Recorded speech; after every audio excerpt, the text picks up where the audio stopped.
Assalamualaikum warahmatullahi wabarakatuh. Perkenalkan, nama saya Deba Salima Al-Asila dengan NIM C1M023101105. Pada kesempatan ini, saya akan mempresentasikan materi tentang sumber daya alam hayati dengan fokus pembahasan pada penambangan liar sebagai permasalahan utama di hutan Kalimantan. Materi ini akan membahas kondisi yang terjadi saat ini, dampaknya terhadap lingkungan dan keanekaragaman hayati, serta upaya yang dapat dilakukan untuk mengatasinya. Pada slide pertama ini, saya akan memaparkan tentang sumber daya alam hayati. Sumber daya alam hayati merupakan seluruh makhluk hidup yang memiliki manfaat bagi manusia dan lingkungan, seperti tumbuhan, hewan, dan mikroorganisme. Hutan menjadi salah satu bentuk sumber daya alam hayati yang sangat penting karena memiliki fungsi sebagai penyedia oksigen, pengatur tata air, serta habitat berbagai jenis flora dan fauna.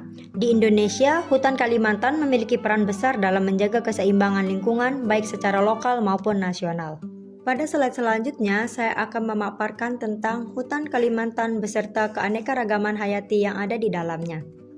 Hutan Kalimantan dikenal sebagai hutan hujan tropis dengan tingkat keanekaragaman hayati yang tinggi.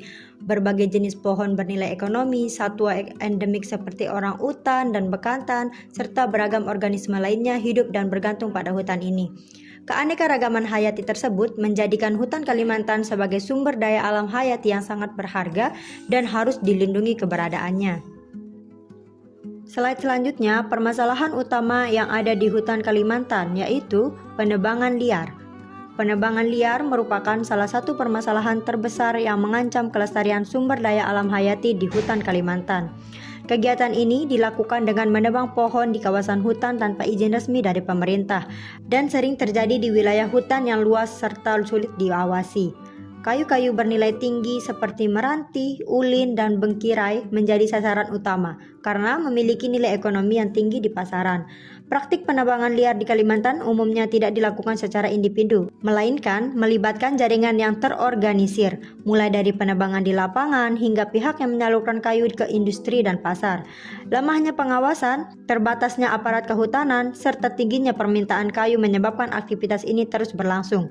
Meskipun telah ada aturan hukum yang melarangnya, penebangan yang dilakukan tanpa perencanaan dan tanpa upaya rehabilitasi ini menyebabkan kerusakan hutan yang semakin meluas dan sulit dipulihkan. Berikut dampak penebangan liar terhadap keanekaragaman hayati yang ada di hutan Kalimantan.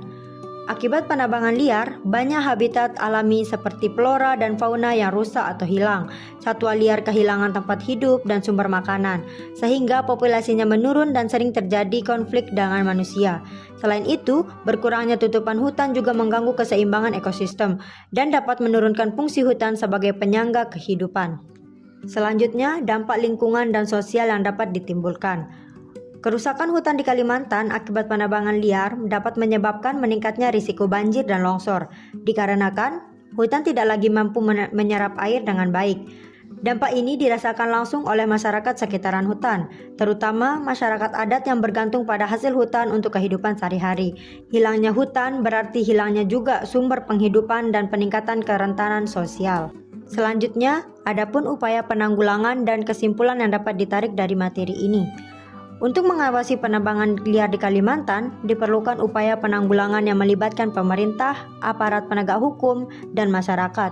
Penegakan hukum yang tegas, pengawasan yang ketat, serta peningkatan kesadaran masyarakat menjadi kunci utama dalam menjaga kelestarian hutan. Dengan menjaga hutan Kalimantan, berarti kita ikut melindungi sumber daya alam hayati dan memastikan keberlanjutan lingkungan bagi generasi yang akan datang. Sekian pemaparan materi dari saya. Semoga materi yang saya sampaikan bisa dipahami dengan baik. Terima kasih.